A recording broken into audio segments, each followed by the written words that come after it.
help you with whatever I can help you with so that you will remember me for that after I'm gone. We're not in the business of creating businesses. We are in the business of hope. Hope that they can be better than who they are right now. Hope that, they can do something really big one day.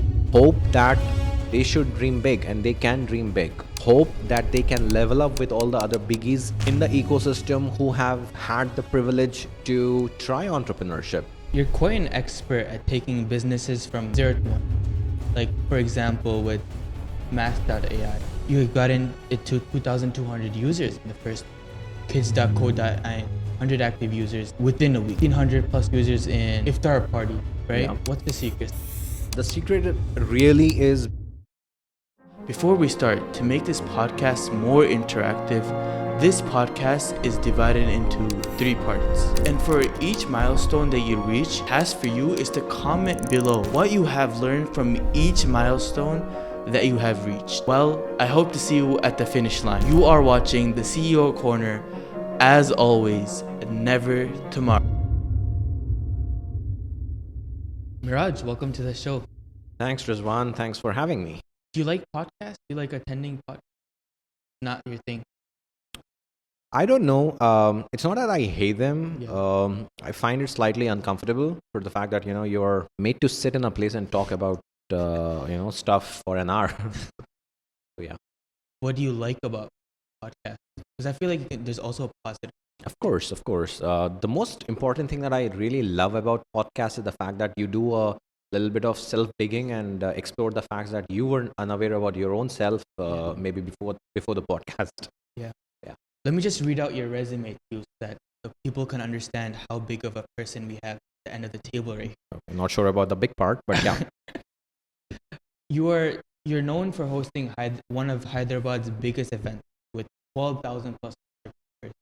You had a Google internship, 2-time successful exit founder, worked for Telangana government as a innovation fellow, founder of one of India's biggest student incubator, Venture Park, founder of 7 other companies, right? Or that you're working closely with. All this at mid-20s. Why are you so successful? Or sorry, mid-30s. Why am I so successful? See, the most important part, I'm not sure about the successful part. I'm not sure if I can call myself accomplished or I have achieved something, but whatever I am today, it's thanks to my mom. Okay. Whatever Meraj Faheem is today, it's because of the mehnat and duas of his mom. And whatever I'm not today, it's because of my shortcomings and weaknesses, right? So everything that you read, I think 100% credit goes to my mom. It was her hard work, it was her belief, and it's her duas that made it happen. At a young age, your father passed away. What was that like for you? Like, was there? I'm sure those are dark times for you, right? Of course, as a kid and as a guy, you need your father, right? You miss your father, and you obviously have, if you have your father, then you have an unfair advantage with you, right? Your father is your hack to the world, right? He's your access to the world, right? So that you can look up to, you can go to, and literally get answers to questions that nobody will honestly answer to you. And I did not have that, right? So I would be lying if I said, it was easy. I would be lying if I said it was, straight. I did miss, but my mom very rarely made me, miss my dad, right? She is a superwoman who loved us, who gave us everything, right? When I say everything, my mom is, probably the most, I think the smartest business minded women who never did a business I have ever seen. And I'm not saying this because she's my mom, right? So my mom filled in the gap of my dad, and she literally was my dad and my mom both. But yes, I did miss and I do miss my dad. There are people in this world who don't have a father figure, and they choose to take, obviously, your mom directly to a positive path. But many teens take this negative. What is your message to them? Do you think Because you've been in their shoes, and I think you would be a good person to talk to that.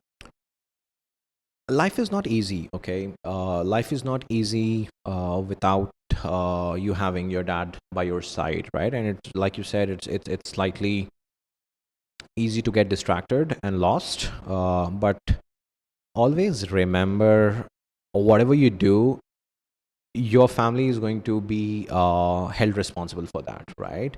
You don't want your dad, who's not in the world anymore, to come back and fix your mistakes, right? So I think everything that I did, everything that I do, I make sure that I want to make my family proud, right? So I think people who are slightly lost, they should keep that in mind, that whatever they're doing, they will pay for it with their family's name. So they'll have to be very careful Yeah. there. Did you always wanted to become like an entrepreneur? Oh no, I'm an accidental entrepreneur. I think I always had this mindset of an entrepreneur, but it wasn't my plan A, right? It became a plan A when I was in my BTech, which is when I realized BTech se mera kuch hone wala hai nahi, and I started looking for ways to make pocket money, which then became a career choice, and here we are. Man, there's a lot of people who want to make like pocket money. Literally every teenager out there is their dream to Yeah. make pocket money, travel the world, give back. How can they make pocket money in today's world? I know this is like not. There's no one answer to. See, it's very simple, and I think there's only one answer to it, right? The answer to it is, find what you love doing the most, and then make a career of it. Don't go find a career choice and then try to love it. You will never be great at it. You will never master it, and you will never become the person for it, right? Find what your heart wants, and then put your mind to it, and then watch yourself becoming the most solid person to be doing that ever, right? And that is what I would say. Don't chase money. Don't chase money. You have made a lot of, I would say, significant money. That's an ironic statement coming from you. What made you think?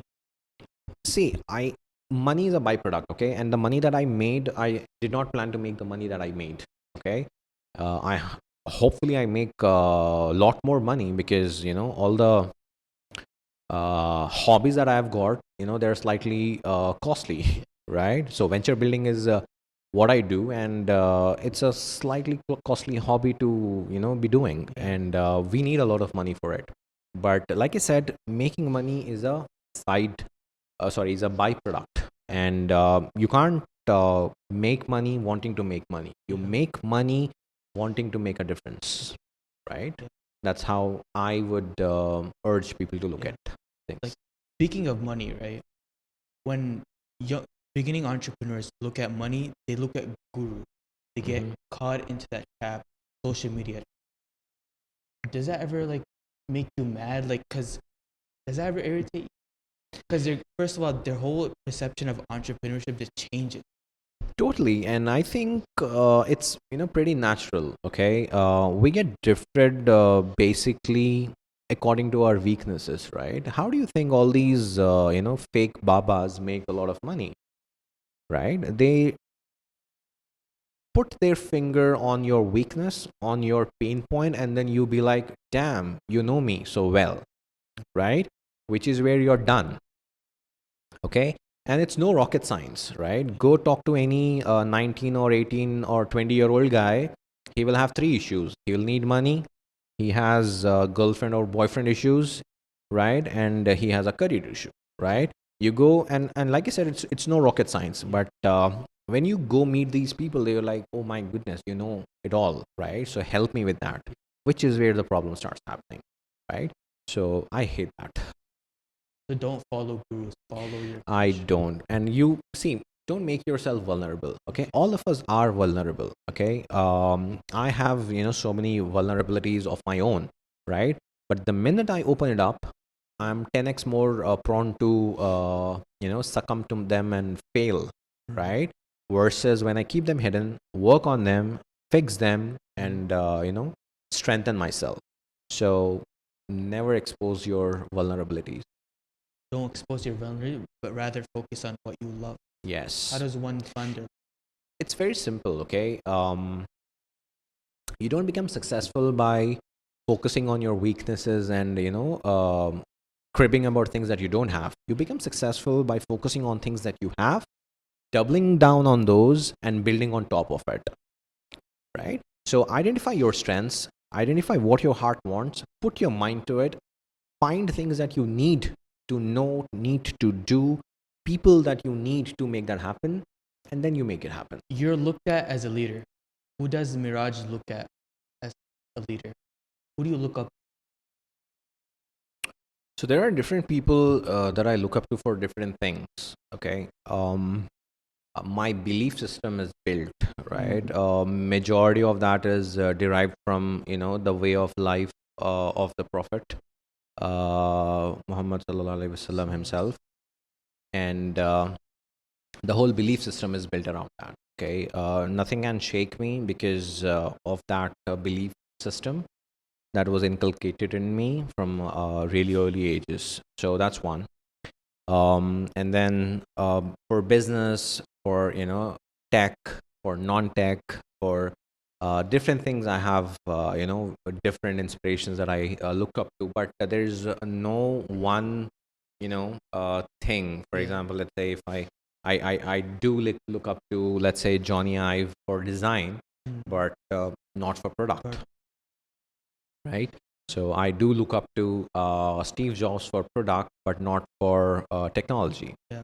right? I do look up to Steve Wozniak for tech, Yeah. but not for design, so on and so forth. Going back to the faith part, right? How important do you think like faith how important is faith in entrepreneurship? Super important. Entrepreneurship or no entrepreneurship, I think faith Faith is is important. super duper important. Yeah. Faith is what keeps you rooted. Faith is what keeps you alive. Faith is what keeps you hanging in the times of distress, when you are lost, uh, when you don't see yourself going anywhere. So I think you can't do it without faith. Did Miraj ever feel that where things were not ever going his way? And what did you do to cope with that? Oh, like I said, and I'm extremely grateful for that part. Yeah. Uh, Nothing can basically shake me. If something is not happening right, the first thing that comes to my mind is this is what God wants. So be it, So be it. right? So good day, I'm happy. Not so good day, I'm happy. So Miraj, in one word, happy. what does Miraj fear the most? uh, I think fear of misunderstanding is what I fear the most. What do you want your legacy to be? Kindness, What irritates? privilege. Favorite quote? Teaching is God's work. If you had $1 million in your, what would you do with it? You had to spend it. I think I would give it away. Do you think it was inculcated from your mom or teacher? Yes, my dad. I think more than my mom in this aspect. I think it's my dad. So I remember one day, and that's the only incident when my dad actually bet me up. Right? Beat It you was up? because I did not listen to him, and it wasn't because he asked me to do something.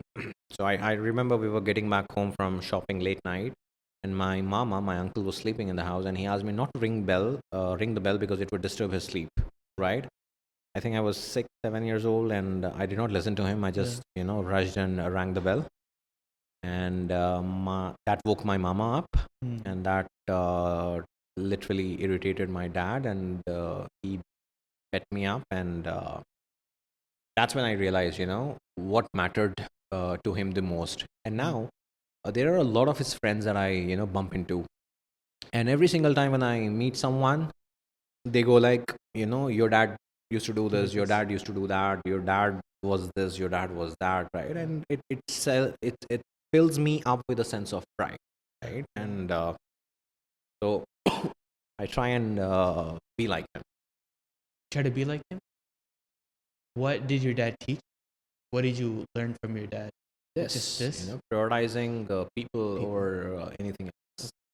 Miraj, you're quite an expert at taking businesses from ideation stage until, high level stage. For Yeah, example, 0 to 1. 0 to 1.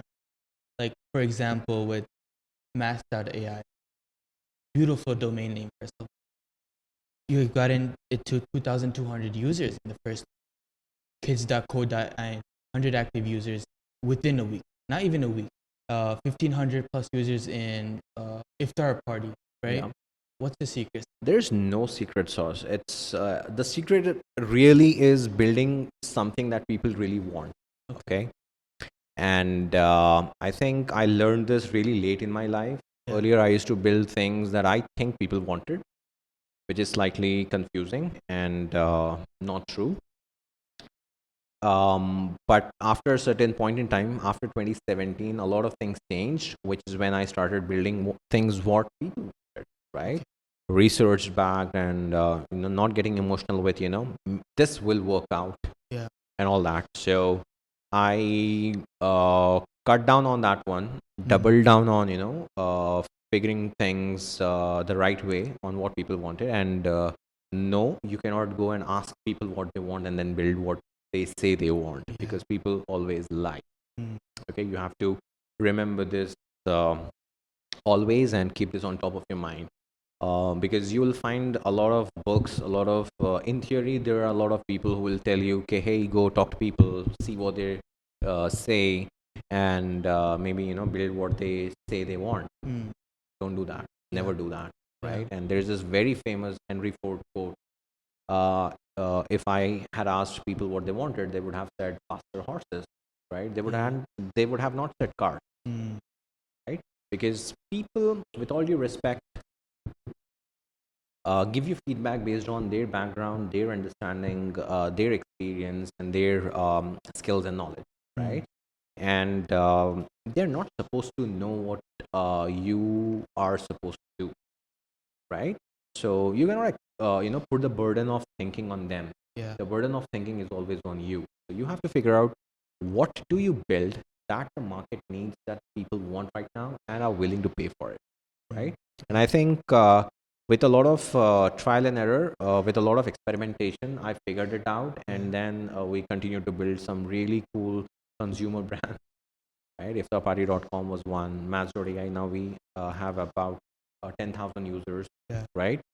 And all the numbers that you just read out, these are all 100% organic. What that means is we haven't spent a penny on marketing or promoting our products. Absolutely crazy.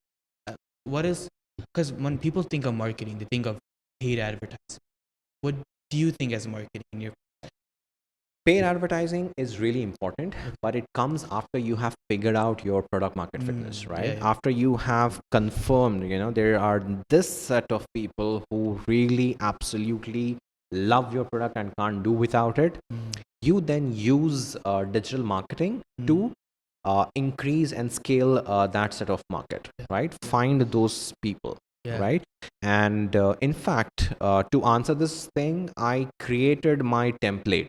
Okay. You'll be talking. I productize the whole template. I call it gtmcanvas.com, right? Go to marketcanvas.com.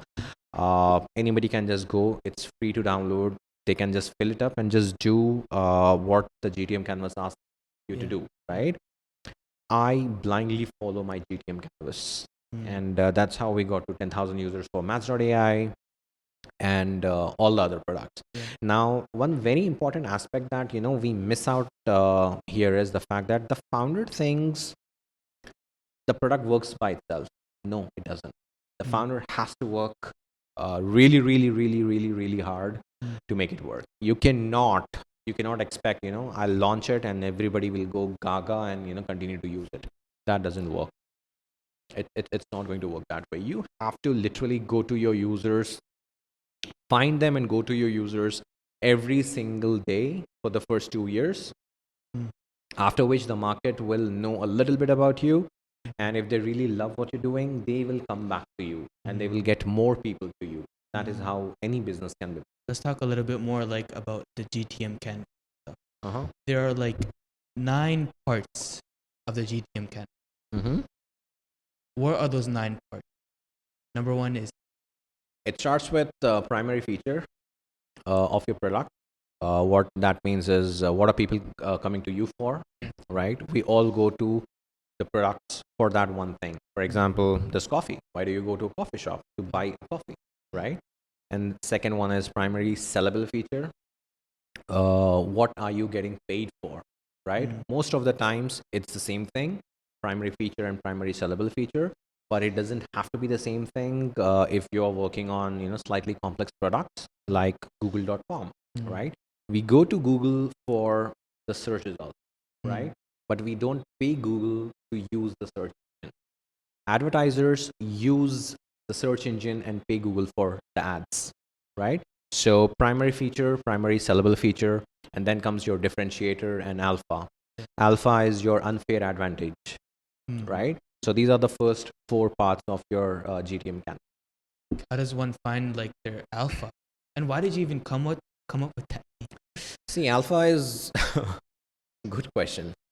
Alpha is a like I said, the most important part of alpha is the unfair bit. Yeah. Okay, not everybody gets to have it, which is why it's unfair, right? You can just go and ask God, okay, God, why am I not blessed with that particular thing, right? And God will tell you it's just like that, right?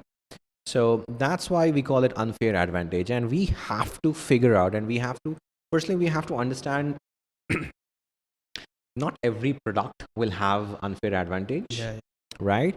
And you can most certainly not have an unfair advantage on day zero.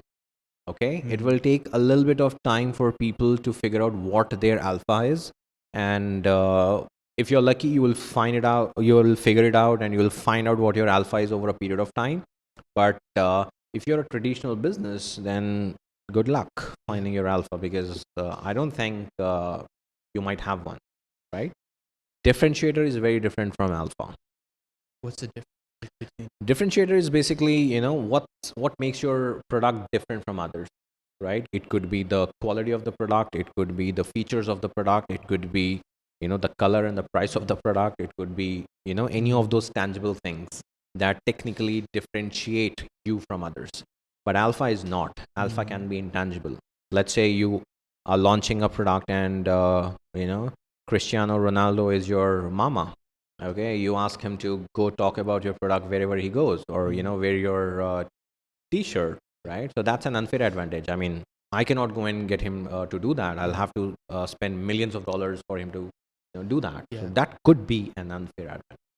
Like, not everyone can find that Cristiano Ronaldo. So going back to your points, you need to be patient and let time play your part. Correct. Not just that, you can create your own alphas. For example, in the case of maths.ai, one unfair advantage that I have is the domain name, right? So maths is the most generic name for anybody looking for AI maths tutor. Maths.ai is the go-to name, right? So that helped me get my initial traction, and people kept coming back because they loved the product, right? That's a different story. But the unfair advantage was really the domain name, right? And then code.in as well, right? I run the hacking school, which is my bread and butter, and code.in is sufficient enough information for anybody to know what I'm doing, right? And that's an unfair advantage, right? If I'm running a coding bootcamp and if I have code.in, that's it. People will literally do anything for these domains. Yeah. Was this like ever your hobby of just collecting domain names? Or? I would think it's nearly impossible to get math that high. It's more of an addiction, I think. Maths.ai, again, I got that by accident. I was wanting to get a name around mathematics or maths, because I really now I really like maths, and it's a good name to have. I was researching and I figured out somebody was actually selling maths.ai, but the amount that he quoted, I would have had to sell both my kidneys to actually afford it. But I guess that's where your negotiation skills come into picture, right? There is a Sanskrit saying, Sam Dam Dand Bhed. Okay, what that basically means is get it done at any cost. Jugaad. So, but the guy was really nice. He was some professor, and I convinced him to sell it to me for something not as costly as what he was quoting. And this was thankfully before the AI boom, right? Before AI broke out, I got this. I think this was in 2021, 22. Yeah. So I got it then, Yeah. and I sat over it, waited for Sam to build whatever he built, and then Sam Altman, Okay. OpenAI happened, Yeah. which is when Maths.ai happened. You sold your recent domain for 13,000. It was on your Twitter. Oh wow, yeah. So that's $15,000. 15,000. Yeah, yeah. What was that like? Like, The name was masterschool.ai. yeah. I got this name last year, March, and sold it in May. So 4 months, and I think I made for I bought it for $40-ish, sold it for 15. What is that? K. 100,000% I increase? didn't care to do the math. It was just good money, and I would say that would be a good side hustle. What do you think? Just I don't collecting. think it's a side hustle, right? It's some serious game. Okay, I'm not saying this because there's a lot of money to be made there. I'm saying this is because it's super technical, right? It's like any other asset class, right? So you don't go buy real estate just because you have some extra bucks, and it's a cool side hustle. Real estate can't be your side hustle, right? There's some serious money at stake. So is trading markets, etc. This is exactly that, right? We live in an age where you can't survive without internet, right? And if there's one thing that's your connecting link with internet, it's the domain. Yeah. True. Yeah. Right? No domain, no internet. True. You getting my point? Yeah. Now you have to imagine what's that one name you want to have that's that everybody can remember effortlessly, can spell without you having to repeat, you having to explain your business model or business, right? I don't have to tell people anything after I tell them code.in. I don't have to tell anything to people after I say Maths.ai. I don't have to say anything to people after let's say codeforindia.com, right? So we don't do that, and it's like opening up a shop in the most premium localities. People just walk in. So after the alpha and beta, right? What's the other parts of your go-to market? Then comes the fifth and the most important part, which is finding your network, right? So when we build whatever we build, right, we have some people in our minds, we have some profiles on our mind that we believe are, or would be the right people to use our products, right? So this is where you list down their names, their contact information, and which degree of network they belong to, right? Do they know them directly, or do you know somebody who knows somebody, etc.? So that's the fifth and the most important part. Can I make a point? Yeah. What if people are like, I'm just a beginner at entrepreneurship and I don't know nobody in my industry? What Then do they you do should then? not build that product. Honestly, you should not build that product. And GDM Canvas does not come into picture when you are done building it. Okay, gdmcanvas.com, in all seriousness, comes into picture when you're anticipating building your product. That's point number one. Point number two, this is part of your product discovery process and not market discovery process. Very important point to remember. Okay, there is a huge difference between discovering what you need to build versus discovering who you need to sell to. Right? If you build the right thing, right, if you have done your product discovery process correctly, then you will end up building a product that a lot of people would want. You cannot create a market, you can create a product, right? Which is what GTM Canvas will help you. GTM Canvas will help you with the product discovery process. Which product works and which product not work. Exactly. What you should be building and what you should not be building. Next is profile. Yes. Which is profiling comes into picture after you're done listing out, the names of the people who you think, will use your product. And after that, it's pretty simple, right? You're just putting them into categories. And then next is, I think, the channel part, Yeah. Source. source channel. And what that means is, where do these people who you have just profiled live, right? And then comes the part how you're going to reach them, right? And then you'll see on the bottom of your canvas, you'll find four different columns that say inbound organic, inbound paid, outbound organic, and outbound paid. These are the methods that you use to reach out to the people that you have just profiled in places under channels using your medium. What is Miraj's favorite marketing channel? Or outbound marketing. My favorite outbound marketing channel, I don't think there's a favorite. I Like, think if it's you- all need based. Yeah. But if I were to launch something, I would figure out, see, it's very different. Okay. If I'm building something and I think Rizwan is the right audience for it, I will have to know where and how I can reach out to Rizwan, right? If I know Rizwan is really active on WhatsApp, then I'll reach out to him on WhatsApp. So that's my channel, right? And if that's Instagram, then I'll reach out to him on Instagram, right? So on and so forth. I cannot be rigid with my, hey, this is my favorite channel and I want my audience to come to my favorite channel because that's my favorite channel. That makes no sense. Miraj has so many babies. Yeah. Babies in the sense, for the people who don't know, when we refer to babies in the business world are referred to people who have businesses, and these businesses mean the whole world to them. I have 248 babies, yes. Adventure Park being one of them. Adventure Park is the mother to those babies, I would say. That's a strong mother, I would have. Yeah, totally. Why start an incubator? To be very honest, I've been doing this for a really long time, okay?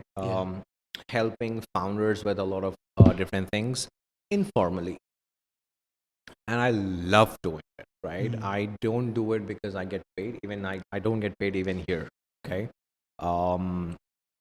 What I do here makes me super happy. It helps me sleep well, right? It helps me with my skin, right? So that's why I do whatever I do with Adventure Park. But I've been doing this for a really long time, right? Before Adventure Park, my office used to be in Gachibowli, right? The name of my office was Trillion, right? We called my office Trillion. Ventures. Yes. So people used to come to Trillion asking for advice, wanting connections, network, product validation, technical help with their product. So many things that we, formally do at Adventure Park, right? And I loved helping them with whatever I could, right?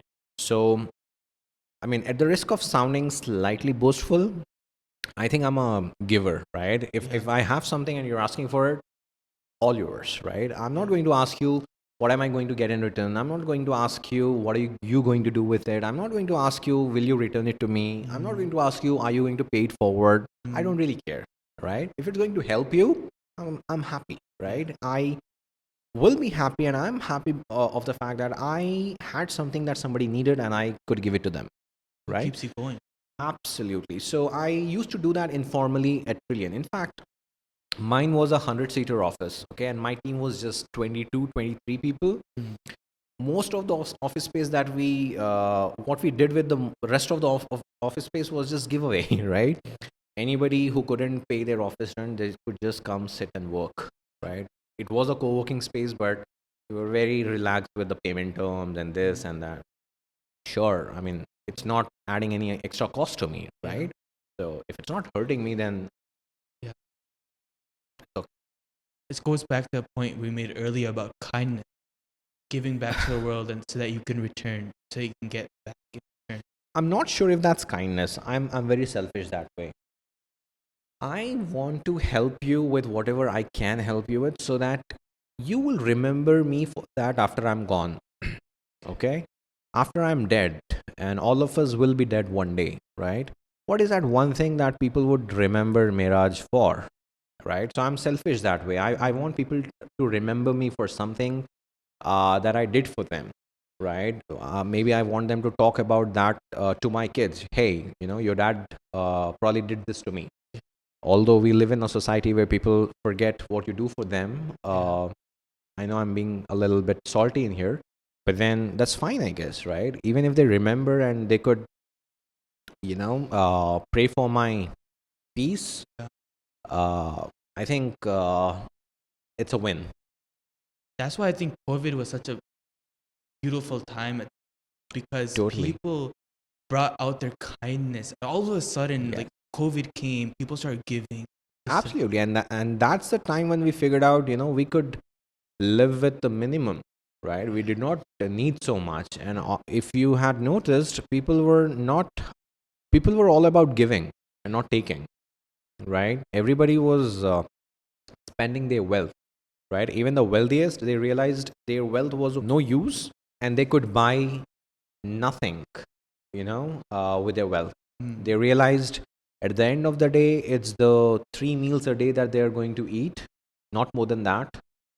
It's, the same clothes that they're going to wear, nothing more than that, right? Which was the most beautiful time, right? It humbled everybody down. It reminded everybody that all of us are going to die. True. Adventure Park is centered around students. Yes. Do you convince these students or do these students come to you? Been very fortunate that way. I never had to convince anybody to, pick this up. So I think I'm very bad with convincing. Okay. If somebody wants to leave, they're free to go. I've never stopped anybody in my life. There's no point in stopping people. There's no point in pushing people to do something that you want them to do, even if you're not manipulating them. Okay. But the society that we live in, I think the minute you start convincing somebody, the first thing that comes to their mind is, why is he pushing me for it? Okay. And I don't want to get into that zone ever. One of my tweets, the best way to negotiate is when you don't. Okay. But for you to do that, you should be able to afford, losing that deal. Are you able to afford that deal when it comes to what if students don't show up? That's fine. I just need one person, right? I just need one company. I just need one founder to work with. And if I get that one founder, I will continue to do what I'm doing with full force, full energy, uh, full conviction, and resources, right? And nothing will come down. I just need that one founder. Another part to this question, when like students come to Adventure, they come with a sense of, oh, I want to accomplish something. But the true honest thing about entrepreneurship is that success is not guaranteed. So what happens is that what if that student spends all their college time at Adventure and then their idea fails? And before they know it, college bhi nahi hua, startup bhi nahi hua, and then now they're like, what? Has that Okay. ever happened to you? Or Of course, of course. But let me make a correction. We are not in the business of creating businesses, okay? We are in the business of hope, okay? What we give people is hope, hope that they can be better than who they are right now. Hope that they can do something really big one day. Hope that they should dream big and they can dream big. Hope that they can level up with all the other biggies in the ecosystem who have had the privilege to try entrepreneurship, right? So we are in the business of hope. And when someone comes, and even if I know, okay, maybe this guy is not the best fit for a startup or for being an entrepreneur, I don't correct them. I let them enjoy the journey until they learn by themselves, okay, maybe this is not for me. Okay. And that is really important. And when that happens, right, they are full of respect for themselves. They are full of respect for me. They are full of respect for everybody in the office for the opportunity that we gave them to try something that they could have otherwise never, thought of touching. That's one. Second, you were wrong when you said, college bhi nahi hua or startup bhi nahi hua. The best thing about colleges in India is they just happen. You have to take an admission and you're already an engineer, yeah, right? That's how it works. So And what we claim or what we say is when you try entrepreneurship, you will be able to do your college much more better, right? Entrepreneurship or your startup improves your logical reasoning, right? Startup, working on a product improves your creative capabilities, right? It improves your problem solving, and these things reflect positively on your Resume. not just resume. It reflects in your college studies, in your academics, right? It helps you with that. So this, if nothing else, this adds to your academics. But what if, like, with entrepreneurship, that students' CGPA is going down? They're not putting their mind in. Entrepreneurship can never be the reason for your CGPA going down. If your Mm. CGPA is going down, then it's you. It's not your startup, right? I would, and in fact, it happened, right? I have had quite a few parents coming to me and saying, what is this guy doing? His studies are screwed up and Yeah. this and that. I said, sorry, but can you talk about his life and his studies before entrepreneurship? And they have no answer, right? So life is easy when you have something to blame, Yeah. right? And we call it ad hoc fallacy, Yeah. okay? Sorry, post hoc fallacy, Yeah. right? So you attribute your success or failure to the most recent activity or event Yeah. that happened in your life. Mm. Right? So something wrong happened in your life after you got married, you Just blame your blame your. marriage. Yeah. You getting my Yep. point? Yep. So life is easy when you have something to blame, and that's Yeah. how it is. And I don't really care about it.